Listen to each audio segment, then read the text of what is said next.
চলো বন্ধুরা, আজ তোমাদেরকে ডিম আলুর রসা করে দেখাবো। বাড়িতে যখন মাছ মাংস থাকবে না, তখন তোমরা এই ডিম আলুর রসা বানিয়ে খেয়ে দেখবে, অবশ্যই তোমাদের খুব ভালো লাগবে। তাহলে চলো বন্ধুরা, রেসিপিটা শুরু করা যাক। তার আগে তোমরা যদি আমার চ্যানেলে নতুন হয়ে থাকো, সাবস্ক্রাইব করে দিও। এখানে গ্যাসে আমি একটা প্যান নিয়েছি, গ্যাসটা জ্বেলে দিই। আমি অল্প একটু তেল দিয়ে দিচ্ছি, সামান্য একটু নুন দিচ্ছি তেলটার মধ্যে, সামান্য একটু হলদিও দিয়ে দিচ্ছি। দেখো বন্ধুরা, দেখো এই নুন আর হলদু একসঙ্গে তেলের সাথে মিশিয়ে নিচ্ছি। তেলটা গরম হয়ে গেছে, আর এইটা গ্যাসের ফ্লেমটা কমিয়ে দিয়ে আস্তে আঁচে বানাতে হবে। তেলের মধ্যে নুন আর হলদু তেল একসাথে মিক্সড করে নিয়েছি। এই ডিম আলু রসা বানাতে গেলে ডিমটা গোটা রাখলে হবে না, ডিমটাকে দু আধখানা করে কেটে নিতে হবে।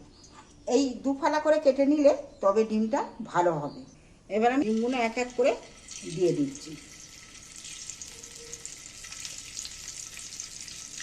ডিম বন্ধুরা অনেক রকমভাবেই অনেকেই খেয়েছো, কিন্তু এইভাবে একবার ডিম বানিয়ে খেয়ে দেখবেন।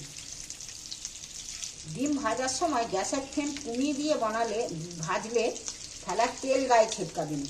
আর ডিম দিয়ে যদি জোর দিয়ে দাও, তাহলে এর গায়ের চামড়াগুলো সেই ফুলে ফুলে ফোসকা ফোসকা মতন হয়ে দেখবে, তখন নিজেদের গায়েই নিজেদের ফোসকা পড়ে যাচ্ছে। এইগুলো এক পিঠ করে উল্টিয়ে দিচ্ছি। দেখো, এক পিঠ করে উল্টে দিন, আর একটা পিঠ হোক। দেখো বন্ধুরা, এই পিঠটাও একইভাবে কালারের ভাজা হয়েছে। ভাজা আমার হয়ে গেছে। গ্যাসের ফ্লেম কমিয়ে দিয়ে ভাজলে ডিমটা কিন্তু খুব সুন্দর ভাজা হয়। দেখো হয়ে গেছে। এইবার আমি ফের প্লেটের মধ্যে তুলে নিচ্ছি একটা একটা করে।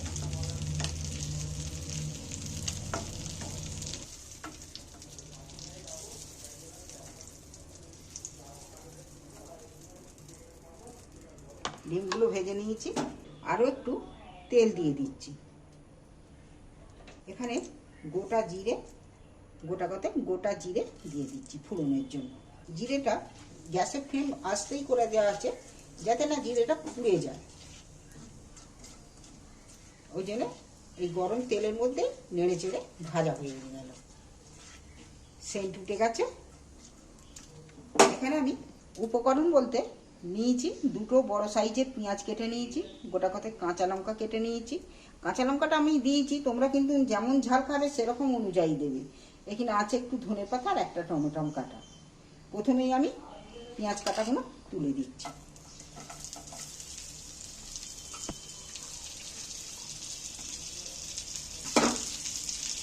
পেঁয়াজগুলো আমি একটু নাড়াচাড়া করে একটু ভেজে নেব।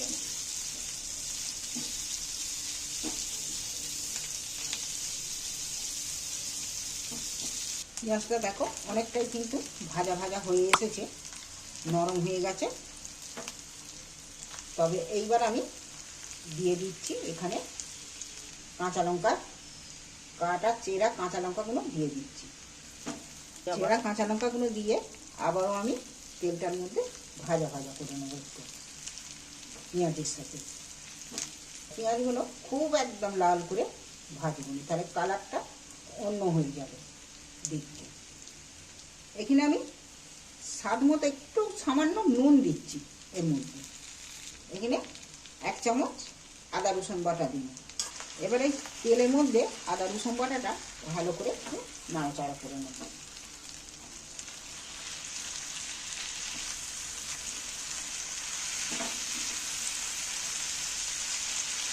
মশলাটা কিন্তু আদা রসুন ভাজাটা সেন্ট উঠে গেছে, ভালোই ভাজা হয়ে গেছে আদা রসুন বাটাটা। তবে বন্ধুরা, পেঁয়াজটা দেখতে কত ঘাটা ঘাটা মতন হয়ে গেছে অনেকটা। আদা রসুন বাটাটা ভাজা হয়ে গিয়ে তেলও ছেড়ে দিয়েছি। এইবার আমি যে কেটে দিয়ে রাখা আলুগুলো তুলে দিচ্ছি। আলুগুলো দিয়ে দিন এর মধ্যে, কাটা টমেটোগুলো তুলে দিন। এইবার নাড়তে থাকবো। এই ক্ষেত্রে গ্যাসের ফ্লেম সবসময় কমিয়ে রেখে নাড়াচাড়া করতে হবে।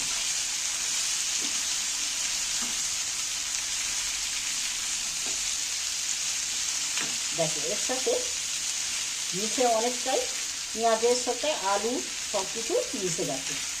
এইবার কিন্তু এতে অল্প করে নুন দেওয়া রয়েছে।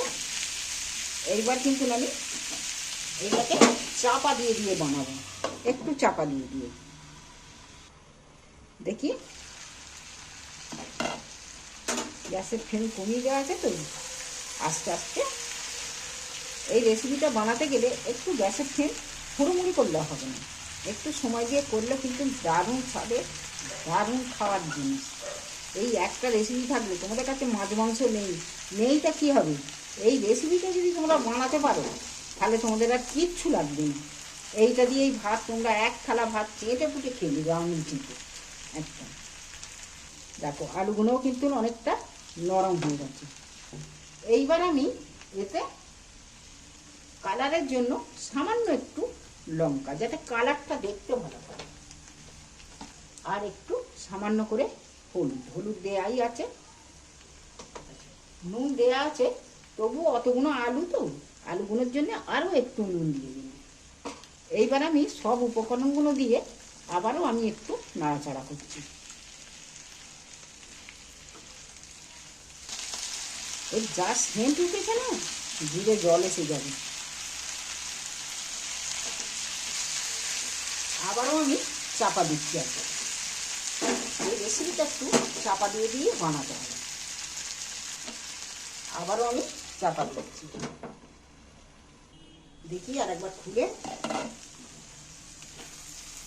দেখো, নাড়াচাড়া করে করে অনেকটাই সেদ্ধ হয়ে এসেছে। আলুর রসেতেই আলু সেদ্ধ হয়ে গেছে। আমি এখনো কিছু মশলা দেবো ওর মধ্যে। এইবার আমি এর মধ্যে হাফ চামচ জিরে গুঁড়ো, হাফ চামচ ধনে গুঁড়ো। এইবার আমি এই মশলাগুলোকে একটু ভালো করে নাড়াচাড়া করে নেবো, তবে কষবুনি, বেশি ভাজা করবুনি মশলাগুলো। দেখো পেঁয়াজ, কাঁচা লঙ্কা, টমেটো সবই কিন্তু গলে গেছে, আলুও কিন্তু সেদ্ধ হয়ে গেছে। এইবার আমি এই যে ধনে গুঁড়ো জিরে গুঁড়ো দিয়ে একটু নাড়াচাড়া করে এইবার আমি জল ঢেলে দেবো। আলুও কিন্তু সেদ্ধ হয়ে গেছে। এইবার আমি অল্প করে হাত ছ গরম জল করে রেখেছি, সেই গরম জলটা দিয়ে দিচ্ছি। খুব বেশি জল দিচ্ছি না।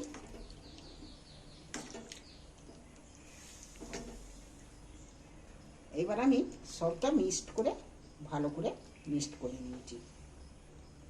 দেখো এটা ফুটবো হয়ে এসেছে। এইবার আমি ডিমগুলো এর মধ্যে সাজিয়ে দিচ্ছি।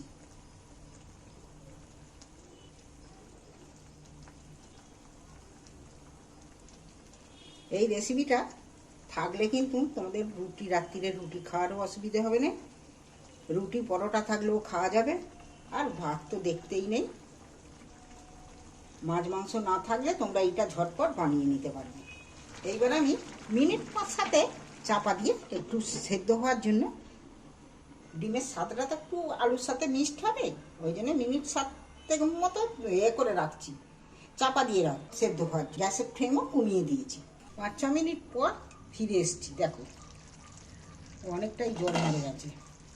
আলুগুলো কিন্তু একদম সেদ্ধ হয়ে গেছে। আলুগুলো ভাঙছিনি, ভাঙলে ভালো লাগবে না, গোটা গোটা ছোলা ছোলা মতো আলুগুলো থাকবে।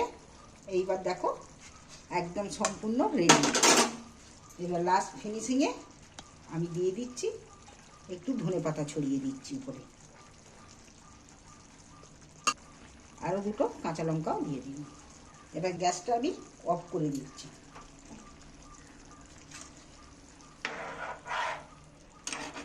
একটা তুলে দেখছি কেমন লাগবে। চলো গরম গরম ভাতেতে গরম গরম পরিবেশন করো।